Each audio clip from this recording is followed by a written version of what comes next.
Здравствуйте, дорогие друзья! Я приветствую вас на канале «Жизнь после жизни есть, я знаю», который посвящен доказательствам жизни после смерти и устройству потустороннего мира, куда каждый из нас попадает по завершении своего земного пути, где и воссоединяется с ранее усопшими родными и любимыми и продолжает бесконечное путешествие по нашей прекрасной и удивительной Вселенной.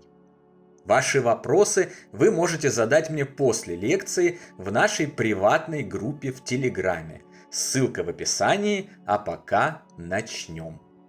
И сегодня мы подробно разберем тему, о которой вы просили меня уже довольно давно – теорию квантового бессмертия. Мы узнаем, что это такое, на каких постулатах она стоит, а также является ли она правдой или выдумкой. Друзья, наши книги о жизни после смерти и устройстве потустороннего мира, цикла «Жизнь после жизни есть, я знаю» и «Онкология и душа» вы можете найти в разных книжных магазинах и маркетплейсах.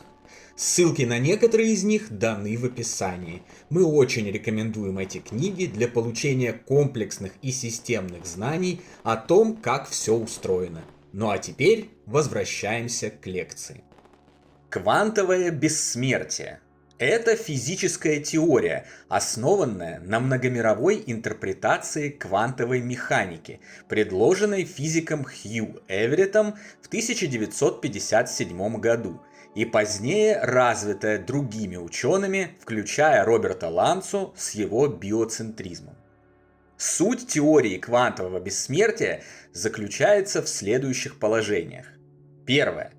При каждом квантовом событии, имеющем более одного исхода, Вселенная разветвляется. Второе. Все варианты развития событий реализуются в параллельных ветках реальности. Если это верно, то в каждый момент, когда вы могли бы умереть, вместо этого случается переход в другую ветку реальности, где вы выжили. Ваше сознание при этом перемещается туда и продолжает существовать в той версии реальности, где вы живы. А если выражаться точнее, где живо ваше тело. Что это означает для обычного человека простыми словами? Начнем с приятного. Во-первых, это, конечно, означает физическое бессмертие. То, о чем мечтают многие. Вы никогда не умрете. Что бы ни произошло, выстрел, взрыв, катастрофа, болезнь, упавший с крыши кирпич, пьяный водитель на пешеходном переходе, смерти для вас не наступит. Для вас всегда будет наступать исход, в котором вы или увернулись от пули, или вылечились от болезни, или не сели в упавший самолет и так далее. Но есть и во-вторых. Такое бессмертие не гарантирует здоровье. Вы можете стареть, болеть, терять разум, получать ранения и увечья, утрачивать конечности и органы, но не умирать.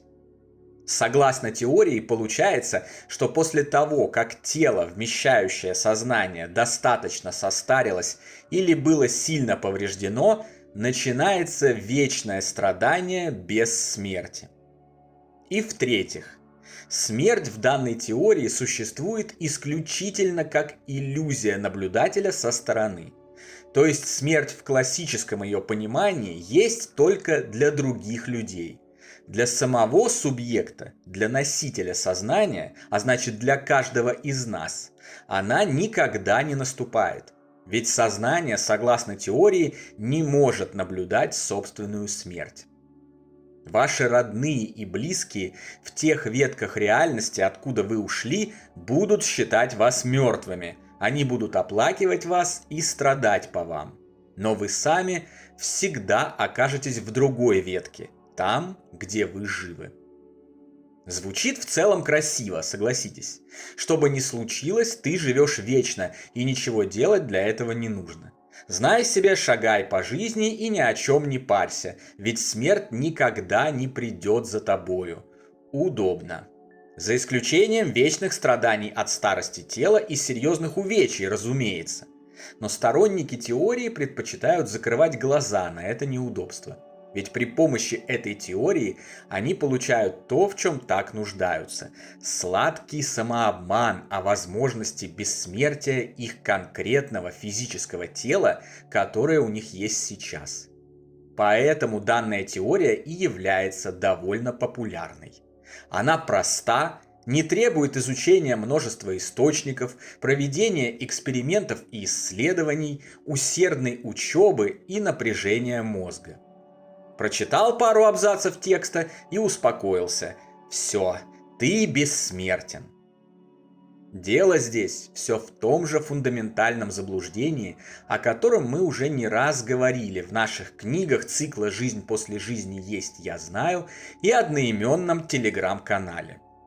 Люди считают себя лишь телами и не представляют свое существование никак иначе, кроме как только в связи с этими конкретными телами. Хотя на самом деле являются духовными созданиями, временно оперирующими внутри тел, на тех или иных отрезках своего бытия, с теми или иными целями и задачами. При этом изначально они уже бессмертны, и никакого смысла, никакой необходимости гнаться за телесным бессмертием у них нет. Именно тело, именно фиксация на нем является тем инородным организмом, той занозой, которая мешает выстроить реальную картину сущего, своей собственной природы, природы жизни, смерти и того, что последует за ней. Какой же будет жизнь после смерти согласно теории квантового бессмертия? Весьма неприятной. Будет вечная материальная жизнь на одной и той же планете. И жизнь после смерти в такой конструкции – это просто вечное продолжение одной и той же жизни в том же самом теле. Умер в одной ветке, перешел в другую. И так по кругу. Раз за разом. Вечно и бесконечно. И даже тогда, когда у вас уже нет ни одного зуба, когда вы уже ничего не видите и не слышите, когда вы уже не можете ни ходить, ни есть, ни заниматься любовью, а представляете собой бесформенную, булькающую, перегнившую биологическую массу на безжизненной планете. Так себе перспективка. Однако самый главный недостаток этой теории состоит в том, что это просто теория. Мысленный эксперимент, допущение и домысел.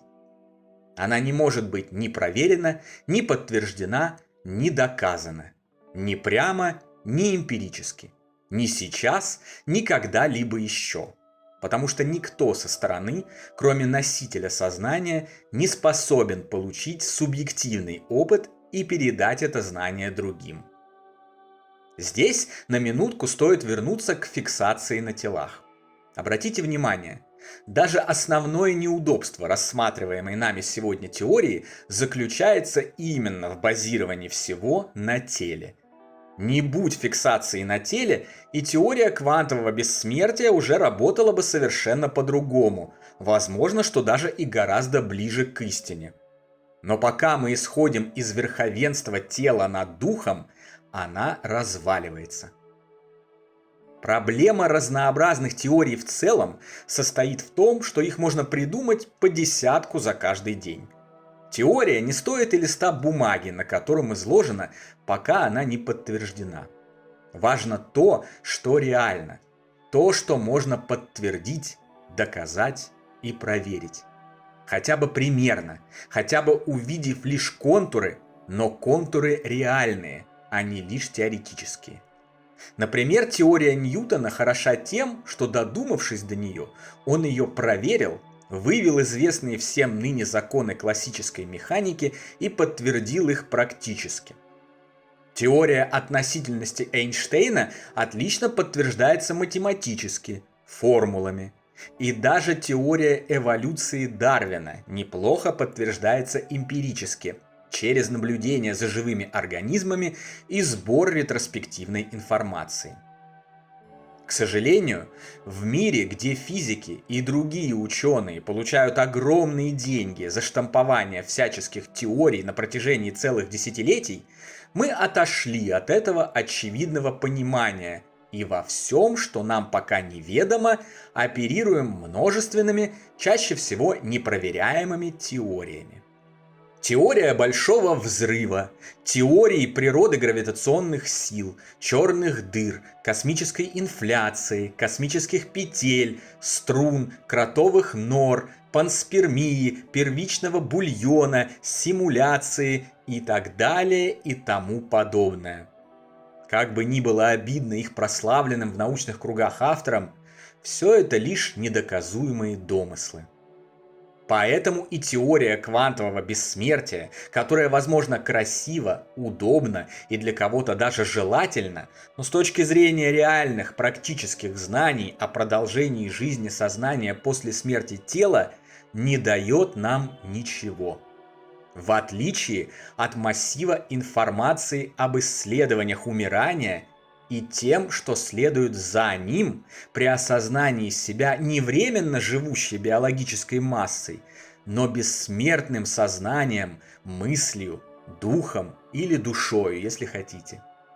Данный массив, собранный разными представителями человечества, в отличие от теорий, замечательно подтверждается практикой, экспериментами и множественными совпадениями информации, которая в нем содержится и попадала туда на протяжении многих сотен лет, пока ее собирали, проверяли и подтверждали. Этот массив не имеет недостатков. Он устраняет все противоречия и показывает довольно неплохо прорисованные контуры мира, грядущего за материальным, в котором всем нам предстоит жить, когда истечет наше время в нынешних биологических телах. Исходя из этого, мы рекомендуем не обманывать себя разными, пусть и удобными, но непроверяемыми теориями, а концентрироваться на достоверной информации, полученной с применением научных подходов, многократно проверенной и подтвержденной во множестве разных исследований и экспериментов. Именно такую информацию мы и представляем вам в наших лекциях и книгах, и надеемся, что она поможет вам найти верный путь к истинным знаниям. Ну а на сегодня это все, дорогие друзья. Дополнительную интересную и полезную информацию за пределами лекций, ответы на ваши вопросы о жизни после смерти и наш приватный чат, в котором я бываю регулярно, вы найдете в нашем телеграм-канале. Ссылка на него, как всегда, в описании видео и на экране. Добро пожаловать! Встречаемся на следующей лекции здесь же, на нашем канале. А пока всего вам самого лучшего, волшебного и замечательного.